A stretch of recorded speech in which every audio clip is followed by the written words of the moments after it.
1 Pierre 1 et 13, c'est pourquoi saignez les reins de votre cerveau. Soyez sobre et espérez jusqu'à l'achèvement de la grâce qui doit vous être apportée à la révélation de Yahushua Mashiach. Comme des enfants obéissants, ne vous adaptant pas aux convoitises précédentes dans votre ignorance, mais comme celui qui vous a appelé est saint, soyez vous aussi saints dans votre comportement. Parce qu'il est écrit, soyez saints car je suis saint. Tout d'abord, j'aimerais rendre gloire, hommage à Yahweh Bashim, Yahweh Bashim, Roka, Kodash. Shalom aux élus et double honneur et respect aux apôtres et aux aînés de Great Stone et salutations aux croyants. Ici, frère Amos, et je suis back avec notre leçon inspirée de Yahbashim, Yahweh. Confusion et distraction et confusion car il sort que le diable amène la confusion, la distraction. C'est Dernièrement, c'est fut Noël, boum boum, maintenant c'est Valentin.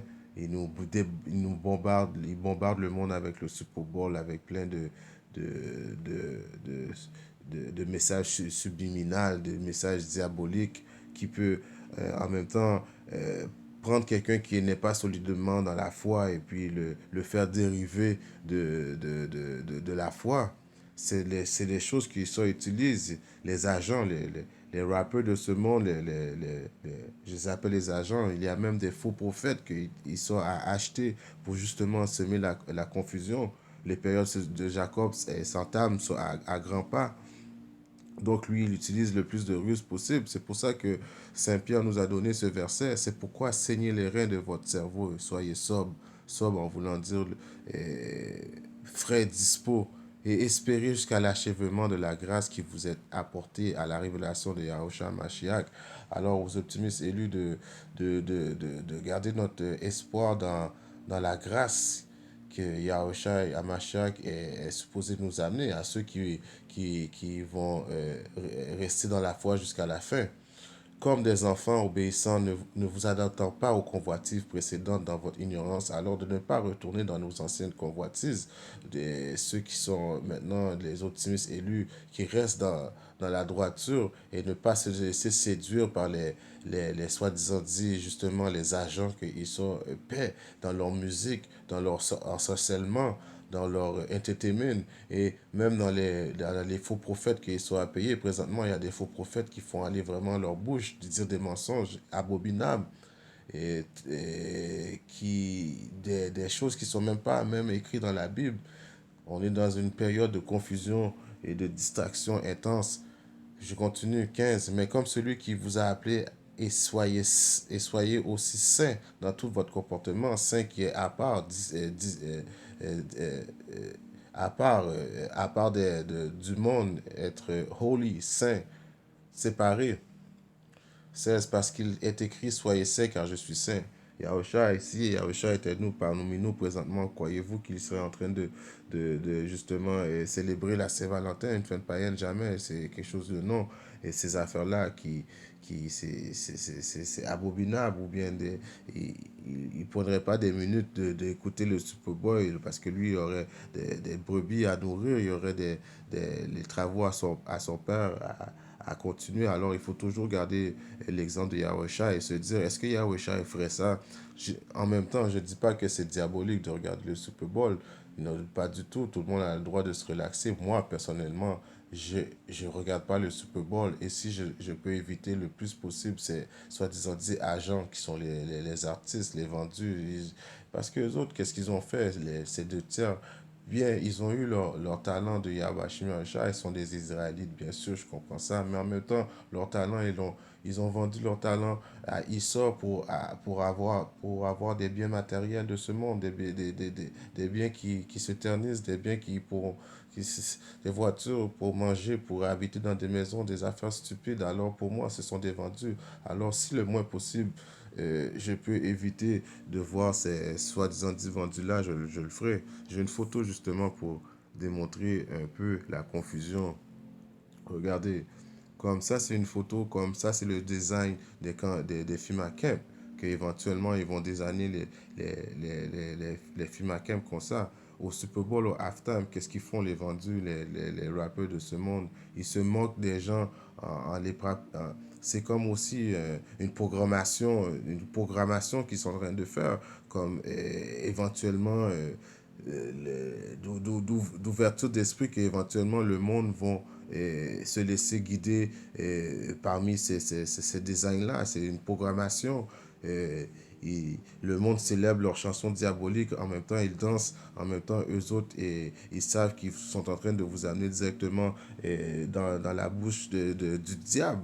Éventuellement, ceux qui vont aller dans les camps dans les camps de fumant et puis qui n'ont pas Yahusha à Mashiach avec eux autres, font partie du deux tiers. Eux autres, éventuellement, ils vont soit mourir, soit ils vont devenir esclaves. Il y a des millions de façons de c'est le choix de Yabash Mashiach qui sait qu'est-ce qu'il va faire de l'impie. Mais si tu n'as pas Yabash Mashiach avec toi, c'est la destruction automatique.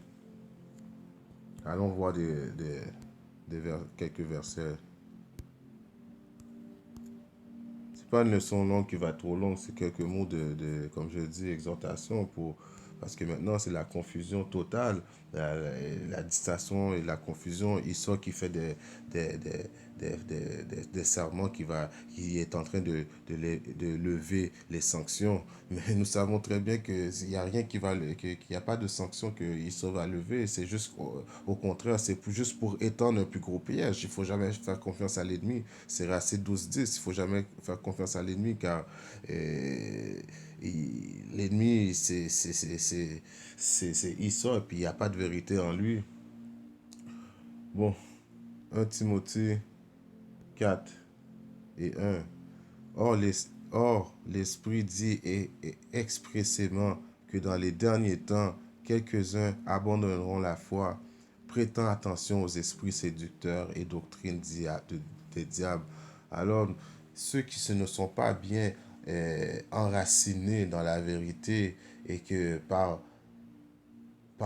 malheur, ils se font endoctriner par les soi-disant dit agents, les artistes. Et aussi, je vais parler des faux prophètes, parce que présentement, il y a beaucoup de faux prophètes qui amènent la confusion, des faux prophètes qui mentent au, au peuple, qui disent que Issa peut être sauvé, qu'ils inventent des doctrines. Alors, si tu n'es pas vraiment bien enraciné dans la vérité, c'est des choses qui sont très néfastes, très dangereux, car le diable va utiliser les possibilités pour amener le plus de monde possible avec lui. Je continue. Timothée 4 et 2. Disant des mensonges par hypocrisie, ayant leur conscience cautérisée au fer rouge. Alors, il dit des mensonges et des hypocrisies, comme dire que Issa va être sauvé, c'est de mentir. Dire qu'il y a une planète qui s'appelle l'enfer, c'est de mentir. Ça, c'est des choses que présentement les faux prophètes, avec leur bouche, ils blasphèment les paroles de Yahweh Shemashah. Ils changent même les paroles de la Bible, chose qui est abominable. Continue maintenant. Tite 1 et 10.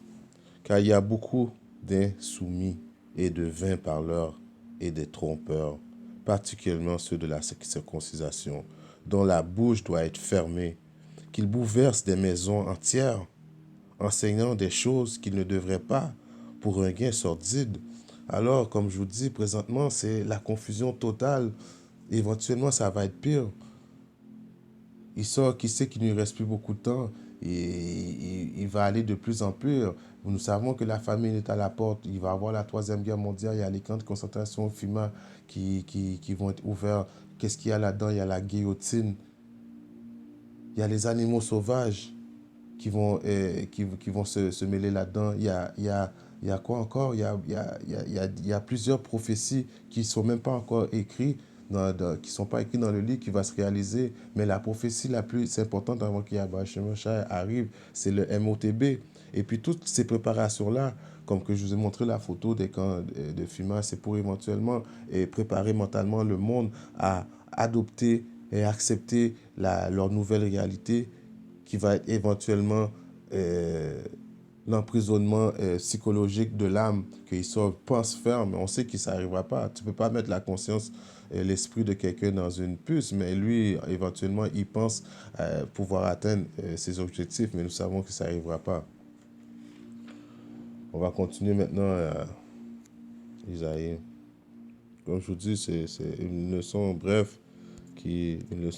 juste pour ceux qui ne sont pas vraiment bien racinés de faire attention car que nous vivons des moments de distraction et de confusion très intenses.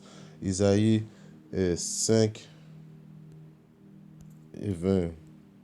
Malheur à ceux qui appellent le mal bien et le bien mal, qui mettent de l'obscurité à la place de la lumière à la place de l'obscurité, qui mettent la mer à la place du doux et du doux à la place de la mer.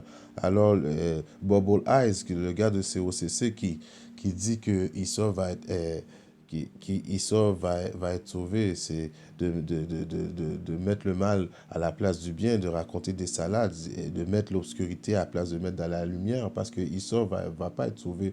La destinée de Esau, c'est l'esclavage ou la destruction. Soit qu'il va mourir ou il va être en esclavage. Il n'y a pas de, de, de sauver pour Esau. Et puis si lui dit éventuellement que c'est le salut parce que c'est une forme de salut parce que Esau va être là pour travailler, mais c'est pas un salut. Le salut, c'est quand tu vis à côté de Yahweh Shai ouvertement et puis Yahweh Shai t'a accepté de vivre dans le royaume. Esau va être un esclave dans le royaume, un esclave, pas un esclave comme vous pensez qu'il va avoir des breaks. Il n'y aura pas de break matin, midi, soir. Il va travailler. Et s'il ne travaille pas, il va se faire tuer. Il n'y aura pas de break pour lui. Est-ce qu'il lui avait donné des breaks? Il n'a pas donné des breaks à nos ancêtres. Alors pourquoi que lui aurait des breaks? Donc, ce n'est pas une forme de salut que Esau va avoir parce qu'il va être, dans le royaume. Il faut qu'il y ait justement des nations, des peuples et Esau qui vont rebâtir notre royaume, comme que nous avons bâti leur royaume aussi. Ce n'est pas une forme de salut. Alors lui, qu'est-ce qu'il dit? C'est des mensonges. Je continue. Je vais aller dans 2 Corinthiens 2 et 11. De peur que Satan ait un avantage sur nous, car nous ne sommes pas ignorants de ses machinations. Alors nous savons très bien que Esau, c'est toi le diable. Nous savons très bien que tu n'y a pas de lumière en toi. Nous savons très bien que tu amènes la distraction et la confusion. Donc nous faisons ces leçons justement pour exhorter les frères qui sont nouveaux dans la vérité à ne pas se laisser séduire par justement tes machinations. Je vais finir cette leçon, ces 2, 3 mots plutôt, avec Matthieu 24 et 13. Non, je commençais à 12. Et beaucoup seront offensés, se trahiront l'un l'autre et se haïront l'un l'autre. Alors, comme que l'apôtre dit souvent, c'est l'année de la séparation, l'année du turn-up de, de Yahweh Shimashai. Et puis, on peut voir que présentement, la séparation est en train de se faire, les vaccinés et les non-vaccinés. Éventuellement, les vaccinés et les non-vaccinés vont tous se revirer et la cible principale, ça va être les optimistes élus. On va être catégorisés comme terroristes, catégorisés comme extrémistes, comme les prophéties l'ont dit. Et beaucoup de faux prophètes s'élèveront et tromperont beaucoup. Alors, comme vous pouvez voir, la distraction, la confusion est là aussi dans les faux prophètes qui disent des mensonges, qui blasphèment les paroles de la Bible, qui rajoutent des paroles de la Bible. On est en train de vivre ça tous de live présentement. Mais celui qui endurera jusqu'à la fin, celui-là sera sauvé. Alors celui qui ne sera pas confus, qui ne sera pas dans la confusion, et qui ne sera pas distracté par les mensonges et par les agents de Esau ou bien par tout ce qui se passe, et puis qui va rester confiant dans la foi en priant Yahweh Shai, en faisant les travaux que Yahweh Shai lui a ordonné, prophétiser, nourrir les brebis, celui-là, s'il me tient jusqu'à la fin, celui-là sera sauvé. En espérant que ces 2, 3 mots d'exhortation a édifié un de mes frères quelque part dans le monde. Si Dieu le veut, je reviendrai avec une autre leçon. Shalom.